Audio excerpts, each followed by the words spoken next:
Hey guys, welcome to this session. आज मैं आपके लिए लेकर आई हूँ क्लास 6 एनसीईआरटी चैप्टर 4। हमारा जो इसका नाम है क्या है, वस्तुओं के समूह बनाना। सबसे पहले हम जानेंगे वस्तुओं। तो वस्तु होती क्या है? वस्तु वो होती है जिसे हम देख सकते हैं, जिसे हम छू सकते हैं। तो वो सभी क्या होती है? वस्तु होती है। जो हम हमारे आसपास में सारी चीज़ें देखते हैं, जैसे कि हम देख लेते हैं मेज, कुर्सी, टेबल और हमारा डस्टर, पेंसिल, चौक, हमारा फ्रीज, कूलर वगैरह, ये सारी क्या होती है? वस्तुएं होती है। तो हम यहाँ पर क्या जानेंगे कि वस्तुओं के समूह, वस्तुओं से वो समूह कैसे बनाते हैं, मीन्स वस्तुओं का ग्रुप कैसे बनता है। तो हमने हमारे चारों ओर कुछ वस्तुएं देखी है। सभी ने देखी है अपने चारों ओर कुछ ना कुछ वस्तुएं। हमने देखा है कि हमारे भोजन तथा वस्त्रों में बहुत ही विविधता है। देखा है हमने कि भोजन कैसा होता है, वस्त्र कैसा होता है। हर स्थान पर इसी प्रकार की विविधता वाली अनेक वस्तुएं होती है। अलग अलग जगहों पर अलग अलग वस्तुएं हमें देखने को मिलती है। हमारे चारों ओर की वस्तुएं जैसे क्या हो सकता है? कुर्सियां हो सकती है, बैलगाड़ी हो सकती है, साइकिल, खाना पकाने के बर्तन, पुस्तक और जो वस्त्र, खिलौने वगैरह, या फिर जल, पत्थर, ये सारी वस्तुएं हमें यहाँ पर देखने को मिलती है कहीं ना कहीं। इन सबों की जो वस्तुएं की आकृति, रंग, वर्ण तथा गुण भिन्न भिन्न होते। मतलब हम देखते हैं कि जो भी हमारी वस्तुएं होती हैं उनका आकार भी अलग होता है, उनके जो गुण भी अलग होते हैं और उनके रंग भी अलग अलग होते हैं। अपने चारों ओर हमने देखा कि कुछ गोल आकृति की वस्तुएं भी होती है, जैसे कि गेंद, रबड़ की गेंद, फुटबॉल तथा कंचे, ये सभी क्या होते हैं? गोल आकृति के होते हैं। अब फिर उसके बाद अगर हम यहाँ पर लगभग ये सारी चीज़ें देखते हैं तो हमें यहाँ पे बहुत सारी चीज़ें दिखाई देती है। इसमें हम यहाँ पर देख लेते हैं गोल वस्तुएं में क्या क्या हो सकता है, जैसे कि सेब, संतरे, घड़े जैसी वस्तुएं भी क्या हो सकती हैं? गोल वस्तुएं हो सकती हैं। अब हमें यहाँ पर देखो, आप कुछ वस्तुएं दिखाई दे रही हैं। हम इन वस्तुओं में से यहाँ पर देखते हैं कि कौन कौन सी वस्तुएं हमें दिखाई दे रही है। अब हम यहाँ पर से जैसे सेब वगैरह और संतरे, हम इन सबको क्या कर सकते हैं? इनको हम खाया जा सकता है, इनको हमें। और यहाँ पर कुछ गोल वस्तुएं की हमें सूची बनानी है, तो हमने यहाँ पर सूची बना ली, जैसे कि रबड़ की बॉल, फुटबॉल की बॉल, हमारा जो सेब, संतरे, ये सब क्या होते हैं? गोल आकृति के होते हैं। अब इसी तरीके की जो हमें प्लास्टिक की बनी हुई वस्तुओं का हमें एक समूह बनाना है। प्लास्टिक की वस्तुएं क्या क्या हो सकती है? बाल्टियाँ हो सकती है, लंच बॉक्स हो सकते हैं, खिलौने, ये हमारी बोतल हो सकती है। हमें और भी प्लास्टिक की वस्तुएं हमें काफ़ी कुछ मिल सकती है, तो हम इनका क्या एक समूह बना सकते हैं। तो हम इसी प्रकार की अलग अलग जो पदार्थ से बनी हुई वस्तुओं को हम अलग अलग ग्रुप में बांट सकते हैं या फिर समूह में बांट सकते हैं। जैसे हमारे चारों ओर की वस्तुएं एक अथवा एक से अधिक पदार्थों से मिलकर बनी होती है। सबसे पहले ही हम यहाँ पर देखेंगे कांच, धातुएं, प्लास्टिक, लकड़ी, रुई, कागज और यहाँ पर मृदा, इन सभी से हमें क्या होते हैं? अलग अलग प्रकार की वस्तुएं प्राप्त होती है। अब हम अपने चारों ओर जितनी भी संभव हो सकती है उतनी वस्तुओं को एकत्र करते हैं। हम इसमें से क्या करते हैं? हम प्रतिदिन उपयोग होने वाली वस्तुओं को लाकर हम देखते हैं कि कुछ वस्तुएं कक्षा के कमरे में अथवा के बाहर एकत्र कर सकते हैं, जैसे कि चौक, पेंसिल, नोटबुक, रबर, डस्टर, ये सब, हथौड़ा, कील, साबुन, पहिया, ये सारी क्या हमारी वस्तुएं। हमने इन सबको एकत्र कर लिया। बेड, बल्ला, माचिस की डब्बी, नमक एवं आलू, ये सारी वस्तुएं ऐसी है जिनको हम एकत्र कर सकते हैं। अब हम उदाहरण के तौर पे क्या लिख सकते हैं? दीवार, वृक्ष, दरवाजे और ट्रैक्टर, सड़कें, ये सारे क्या हो सकते हैं हमारे, जिन्हें हम कमरे में नहीं ला सकते। जैसे कि हम वृक्ष को क्या कमरे में ला सकते हैं? नहीं ला सकते। ऐसे ही ये सारी चीज़ें, ट्रैक्टर को हम कमरे में नहीं ला सकते, सड़क को हम कमरे में नहीं ला सकते। तो ये सारे ऐसे उदाहरण हैं। इसी तरीके के हम यहाँ पर देखते हैं कि उन सभी वस्तुओं को पृथक कीजिए जो कागज अथवा लकड़ी की बनी होती है। तो हम कागज की और लकड़ी की वस्तुएं, जैसे कागज की हो सकती है हमारी, जैसे कि हम कागज की बोर्ड बना सकते हैं, हमारी नोटबुक हो गई है, जैसे कि हमारा कोई प्रोजेक्ट हो गया जिसको हमने शीट के द्वारा बनाया। लकड़ी की जैसे हमारी मेज, टेबल, कुर्सी वगैरह, ये सब क्या हो सकती है? ये सब लकड़ी की हो सकती है। दूसरे समूह में हम ऐसी वस्तुओं को रखेंगे जिनको हम पदार्थ से नहीं बनी है, इस प्रकार की, जिन्हें हम खाना पकाने में उपयोग होने वाली वस्तुओं को पृथक कर सकते हैं।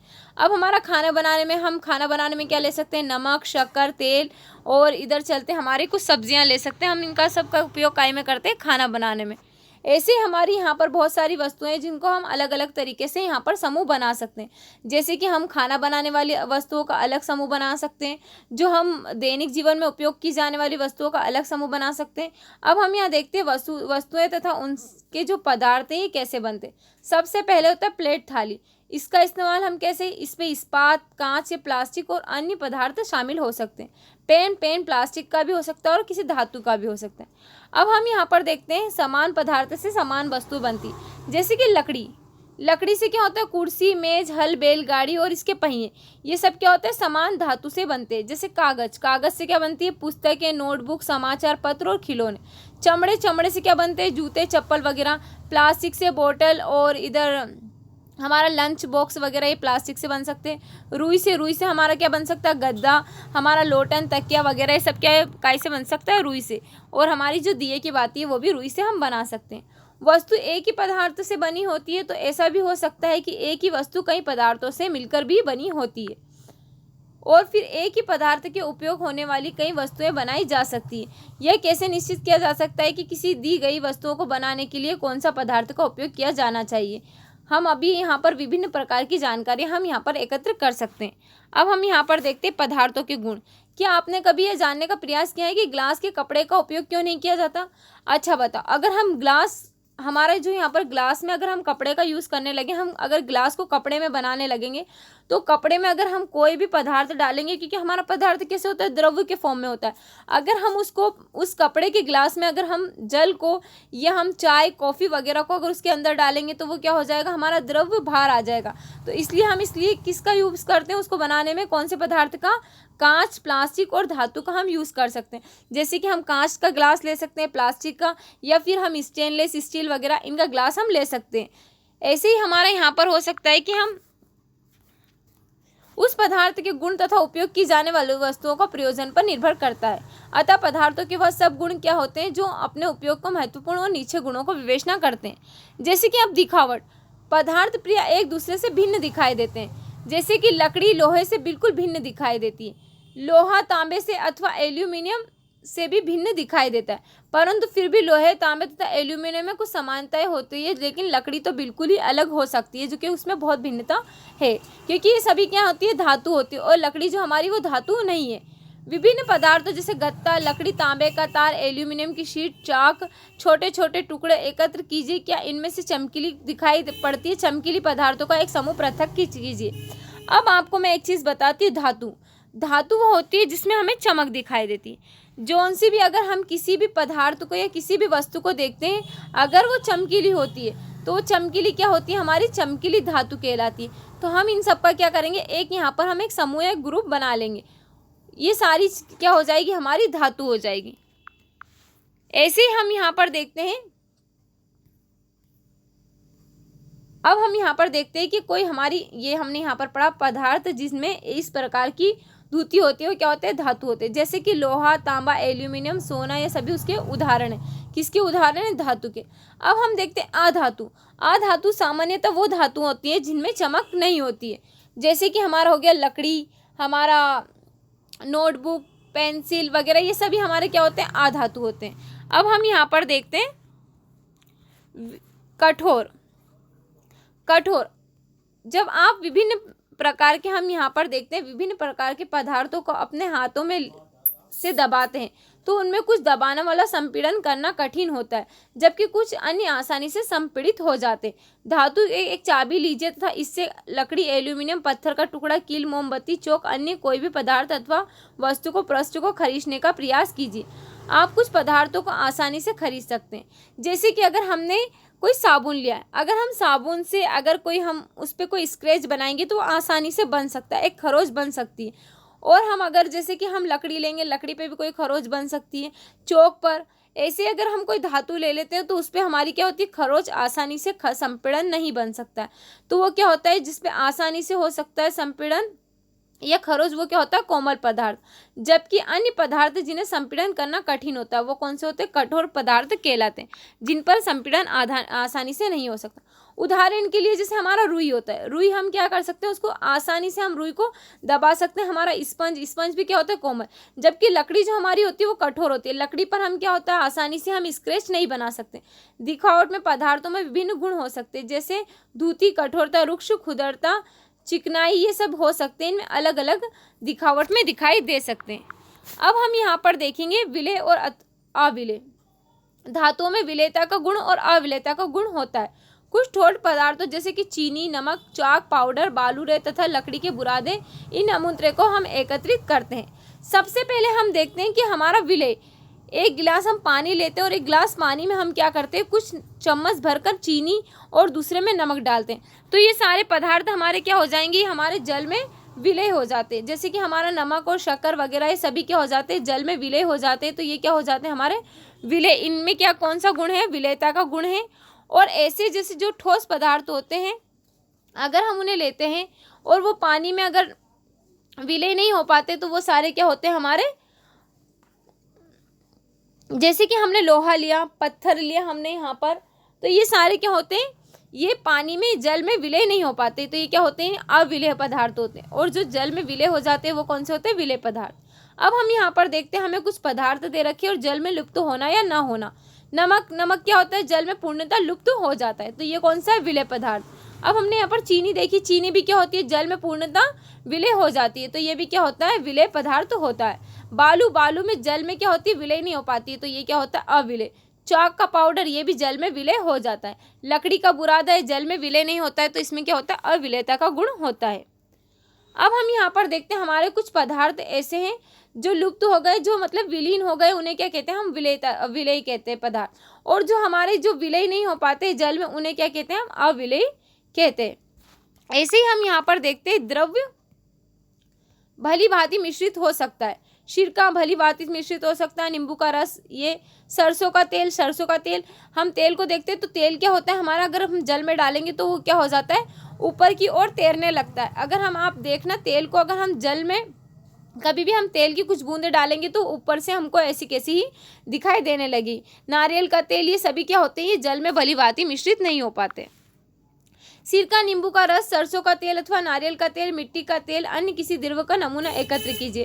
कांच का एक गिलास लीजिए, आधा जल भरिए तथा भांति विलेयता का जो हमें यहाँ पर गुण द्रव्य के जल के साथ मिश्रित होता है या नहीं होता है।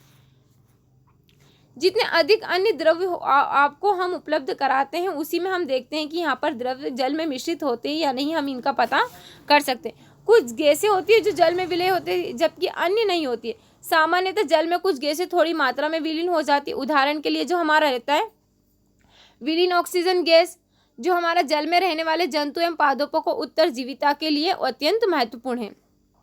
वस्तुएं जो जल में तैर अथवा डूब जाती है। अब हमें ऐसी चीजें देखनी है, ऐसी वस्तुएं देखनी है जो जल में हम उनको डालते हैं तो या तो वो तैर जाती है, डूब जाती है। तो सबसे पहले जल में अविलेय ठोस जल के पृथक हो जाते हैं। हम यहाँ पर देखते हैं,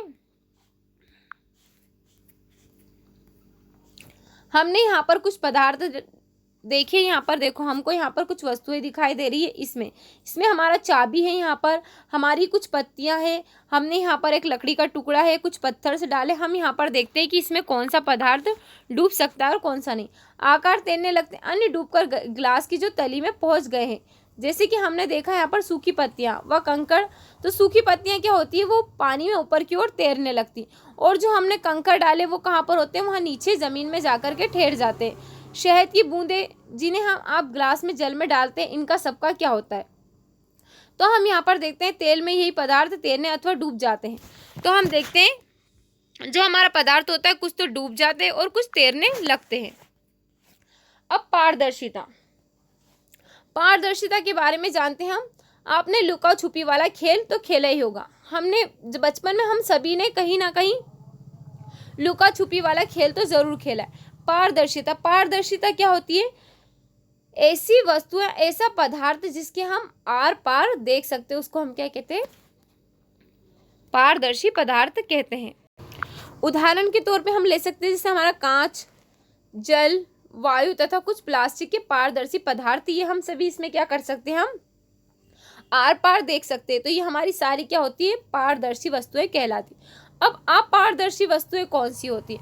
अपारदर्शी ऐसी वस्तु होती है जिनके हम स्पष्ट रूप से हम उनको नहीं देख सकते हैं, हम उनके आर पार स्पष्ट रूप से हमें दिखाई नहीं देता है। जैसे कि लकड़ी के बॉक्स हमारे हो सकते हैं, गत्ते के डिब्बे हो सकते हैं, धातु के पात्र के भीतर क्या रखा है, लकड़ी का गत्ता। हम इसमें अगर हमारा देखा होगा आपने स्टेनलेस स्टील का हमारा कोई घर में कोई एक डब्बा है, अगर हम उसके आर पार उसके अंदर देखना चाहते हैं उसके अंदर क्या रखा है तो हम नहीं देख पाते। और अगर उसी के तौर पर हम उदाहरण के तौर पर लेते हैं, हमारा एक प्लास्टिक का जार है, हमारे घर में प्लास्टिक का एक डब्बा है, अगर हम उसमें कोई वस्तु रखी और हम उसको देखना चाहते हैं तो हम उसको आसानी से देख सकते हैं। लेकिन हम कोई भी धातु से बनी वस्तु के अंदर हम आसानी से या स्पष्ट रूप से हम नहीं देख पाते। तो वो क्या होती है, जिसमें हम स्पष्ट रूप से नहीं देख सकते वो क्या होती है, अपारदर्शी वस्तु होती है। और जिसमें हम स्पष्ट रूप से देख पाते हैं वो कौन सी होती है, पारदर्शी वस्तु होती है। अब हमारा जो होता है पारभासी। पारभासी वस्तुएं जो ऐसी वस्तुएं जिन्हें हम क्या कर सकते हैं, वस्तु दिखाई तो देती है लेकिन क्या होती है, हमें स्पष्ट नहीं दिखाई देती।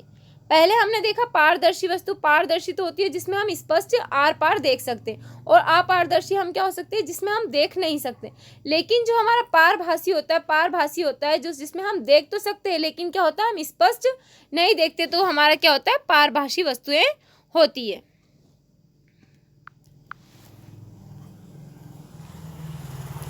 अब यहाँ पर हमारे कुछ प्रमुख शब्द दे रखे हैं हमें, जैसा हमें दे रखा है सबसे पहले हमें यहाँ पर कठोर। कठोर हमने देखा था अभी, कठोर हमारे जो पदार्थ होते हैं, कठोर पदार्थ जिनमें हम संपीड़न आसानी से नहीं हो सकता, वो क्या होते हैं, कठोर। अविलेय, जो जल में विलय नहीं हो पाते उन्हें क्या कहते हैं, अविलेय। जैसे कोई धातु, लोहा वगैरह ये हो सकता है। अब चमकीला, चमकीला क्या हो सकता है, धातु, जो हमारी धातु होती है वो कैसी होती है, चमकीली। पदार्थ, पदार्थ हमारी जो होते हैं यहाँ पर कई पदार्थों से मिलकर हमारी वस्तुएं बनी होती है। अब धातु, धातु क्या होता है, अभी हमने धातु देखा था, हमारी कई सारी धातु होती है, सोना, चांदी, लोहा, ये सब हमारी क्या होती है, धातु। अपारदर्शी, जिसमें हम आर पार नहीं देख सकते, वो क्या होता है, अपारदर्शी। खुरदरा, खुरदरा जिसको हम देखते हैं वो हम हाथ में लेते हैं तो उसमें खुरदरापन दिखाई देता है। विलय, विलय वो होते हैं जो जल में विलय हो जाते हैं। पारभासी, जिसमें हम आर पार देख सकते हैं, नहीं, पारभासी वो जिसमें हम देख तो सकते हैं लेकिन स्पष्ट नहीं दिखाई देता, और पारदर्शी जिसमें हम स्पष्ट रूप से देख सकते हैं। ये सारे हमारे शब्द हैं। अब हमारा इसका जो सारांश है, हमें इसमें सारांश क्या देखने को मिला हमें इस चैप्टर में, हमारे चारों ओर अनेक प्रकार की वस्तुएं या पदार्थ होते, जैसे कि हमारी वस्तुएं होती हैं अनेक प्रकार की और वो अनेक पदार्थों से मिलकर बनी होती हैं। हमने सबसे पहले ये जाना, किसी दिए गए पदार्थ का उपयोग बहुत सी वस्तुओं के निर्माण में किया जा सकता है। किसी वस्तु को केवल एक ही पदार्थ से बनाना संभव हो सकता है या अन्य पदार्थ से भी हम इसको बना सकते हैं। विभिन्न पदार्थ के गुण भी भिन्न भिन्न होते हैं। अब हमने देखा था कि अनेक प्रकार के जो पदार्थ होते हैं तो उनके गुण भी अलग अलग होते हैं। कुछ पदार्थ दिखावट में चमकदार होते हैं जबकि अन्य नहीं होते। जैसे कि हमने देखा था, जैसे हमारी धातु, सोना, चांदी वगैरह सब क्या होती है, चमकदार होते हैं, लेकिन अन्य जो हमारी जैसे लकड़ी वगैरह सब क्या होती है, इनमें चमक नहीं होती। खुरदुरे होते हैं तो कुछ चिकने होते हैं और ये कुछ हम स्पर्श करते हैं, कुछ कठोर होते हैं और कुछ कोमल होते हैं। कुछ पदार्थ जल में विलय होते हैं जबकि कुछ अविलय होते हैं। कुछ पदार्थ जैसे कांच पारदर्शी होते हैं, कुछ अन्य लकड़ी के धातु जो अपारदर्शी या पारभासी होते हैं। पदार्थों को उनके गुण व समानताओं के तथा विभिन्नताओं के आधार पर समूह में बांटा जा सकता है। वस्तु को सुविधा तथा उसके गुणों के अध्ययन के साथ एक समूह में किया जा सकता है। जैसे कि हम क्या कर सकते हैं, गोल आकार की वस्तुओं को हम एक समूह में अलग कर सकते हैं। हम यहाँ पर देखते हैं कि जो हमारी खाने की वस्तुओं को हम अलग कर सकते हैं, हमारी जो धातुएं हैं उनको अलग कर सकते हैं, जैसे हमारी चमकीली धातुओं को हम अलग कर सकते हैं। ऐसे जो जल में विलय हो सकती है हम उनको अलग कर सकते हैं, अविलय वाले को। ऐसे हम अलग अलग प्रकार की वस्तुओं का अलग अलग समूह बना सकते हैं। तो हमने यहाँ पर सबसे पहले क्या देखा है, वस्तु किसे कहते हैं हम, फिर पदार्थ क्या होता है, फिर हमने देखा धातु, अधातु, फिर हमने देखा कोमल पदार्थ, कठोर पदार्थ, विलय, अविलय, और हमने देखा पारदर्शी, अपारदर्शी और पारभासी। हमने ये सारी चीज़ें हमने इस चैप्टर में देखी है। अब हमें यहाँ पर देखने को मिलता है क्वेश्चन, लकड़ी से बनाई जा सकने वाली 5 वस्तुओं के नाम। अब लकड़ी से हम कौन कौन सी वस्तुएं यहाँ पर बना सकते हैं। सबसे पहले हमारा लकड़ी से हम क्या बना सकते हैं, डस्टर, फिर उसके बाद टेबल, मेज़, कुर्सी, सोफ़ा, हमारा डाइनिंग टेबल, ये क्या हो सकते हैं, हम सब लकड़ी से बनाए जा सकते हैं। निम्नलिखित में से चमकदार पदार्थों का चयन कीजिए। अब चमकदार चीज़ें हमें कौन कौन सी दिखती है, कांच की प्याली, प्लास्टिक का खिलौना, स्टील का चम्मच या सूती कमीज। तो हमें चमकीला यहाँ पर क्या दिख सकता है, स्टील का चम्मच जो हमें कैसा दिखता है, चमकीला दिखाई देता है। यहाँ हमारी कांच की प्याली, वो भी हमें क्या दिखाई देती है, चमकीली दिखाई देती है। प्लास्टिक का खिलौना जो हमें चमकदार नहीं दिखाई देता है। अब हमारा निम्नलिखित वस्तुओं का मिलान उन पदार्थों से कीजिए जिनसे उन्हें बनाया जा सकता है। याद रखिए, कोई वस्तु एक से अधिक पदार्थों से मिलकर भी बनी हो सकती है तथा किसी दिए गए पदार्थ का उपयोग बहुत सी वस्तुओं को बनाने में भी किया जा सकता है। सबसे पहले हमें दे रखा है पुस्तक। जो हमारी पुस्तक किस चीज से बनती है, कागज से। ग्लास, ग्लास क्या हो सकता है हमारा, कांच, कांच से बना होता है हमारा। अब हम यहाँ पर देखते हैं कुर्सी। कुर्सी हमारी क्या हो सकती है, लकड़ी से बनी हो सकती है। खिलौना, खिलौना क्या होता है, प्लास्टिक से। और जूते क्या होते हैं, चमड़े से। ऐसे ही हमारा खिलौना लकड़ी का भी बन सकता है। तो ऐसे हमने अभी यहाँ पर देखा था कि कई सारे पदार्थों से हम कोई सी भी वस्तु बना सकते हैं। अब नीचे दिए गए कथन को असत्य और सत्य में लिखना है। अब इसका आंसर आप मुझे कमेंट बॉक्स में कमेंट करेंगे, लेकिन मैं फिर भी आपको इसका आंसर एक बार यहाँ पर क्वेश्चन एक बार रीड करवा देती हूँ। पत्थर पारदर्शी होता है जबकि कांच अपारदर्शी होता है। ये सत्य है, असत्य है। नोटबुक में सूती होती है जबकि रबड़ इरेजर में नहीं। चाक जल में विलीन हो जाता है, लकड़ी का टुकड़ा जल पर तैरता है। चीनी जल में विलीन नहीं होती है, तेल जल के साथ मिश्रित है। बालू रेत जल में निषादित हो जाता है, सिरका जल में विलीन हो जाता है। आपको इसमें से बताना है कौन से सत्य या कौन से असत्य है। अब हमें यहाँ पर दे रखे हैं नीचे कुछ वस्तुओं तथा पदार्थों के नाम दिए गए, जैसे कि हमें दे रखा है जल, बास्केटबॉल, संतरा, चीनी, ग्लोब, सेब तथा मिट्टी का घड़ा। इस प्रकार के समूह में इनको हमें समूह में बांटना है। गोल आकृति, अन्न आकृति है, खाद्य, अखाद्य। तो सबसे पहला हमारा जो जल होता है, जल क्या होता है हमारा, खाद्य होता है, क्योंकि हम उसको पीते हैं, हम उसको हम खाने के उपयोग में लेते हैं, तो वो क्या हो जाता है हमारा जल। अब बास्केटबॉल, बास्केटबॉल हमारा क्या है, गोल आकृति का है। संतरा, संतरा भी हमारी गोल आकृति की होती है, लेकिन वो हमारे खाद्य पदार्थ में भी आती है। चीनी, चीनी हमारे खाद्य पदार्थ में आता है। ग्लोब, ग्लोब क्या होता है, गोल आकृति का होता है। सेब, सेब भी हमारा खाद्य पदार्थ हो गया। मिट्टी का घड़ा, मिट्टी का घड़ा भी हमारा क्या है, गोल या अन्य आकृति का हो सकता है। तो इसलिए हम यहाँ पर इनको अलग अलग समूह में बांट सकते हैं। जल में तैरने वाली जिन वस्तुओं को आप जानते हैं उनकी सूची बनाइए, जांच कीजिए और देखिए कि क्या वे तेल अथवा मिट्टी के तेल पर तैरती है। तो आप इसका भी आंसर मुझे कमेंट बॉक्स में कमेंट करेंगे। निम्नलिखित समूह में मेल खाने वाले व अज्ञात जो मेल नहीं खाते उनके हमें यहाँ पर नाम बताना। जैसे सबसे पहले हमें काम में दे रखा कुर्सी, पलंग, मेज, बच्चा, अलमारी। तो इसमें अलग क्या है, हमारे यहाँ पर बच्चा है। फिर सेकंड दे रखा गुलाब, चमेली, नाव, गेंदा, कमल। तो हमें यहाँ पर क्या है, नाव जो हमारा यहाँ पर अलग हो गया। एल्यूमिनियम, आयरन, तांबा, चांदी, रेत। तो हमारे यहाँ पर क्या हो जाएगा, रेत सबसे अलग हो जाएगा। चीनी, नमक, रेत, कॉपर, सल्फेट। तो अब आपको यहाँ पर बताना है हमारा कौन सा वाला अलग होगा इसमें। ये वाला क्वेश्चन मैंने आपके लिए रखा है, आप इसका आंसर मुझे कमेंट बॉक्स में कमेंट करेंगे। अब हमें यहाँ पर कुछ परियोजनाएं या क्रियाकलाप दे रखे हैं, आप इसको भी एक बार रीड कर लेना। आज के लिए हम इतना ही रखते हैं। उम्मीद है जो आज का हमारा चैप्टर है आपको अच्छा लगा। अगर आपको हमारा चैप्टर अच्छा लगा है तो इसी तरह की अपडेट के लिए हमारे चैनल को सब्सक्राइब करें और बेल आइकन को दबाना ना भूलें। और अगर आपको वाकई हमारा चैप्टर अच्छा लगा है तो एक छोटा सा लाइक तो ज़रूर बनता है। Okay, thank you so much.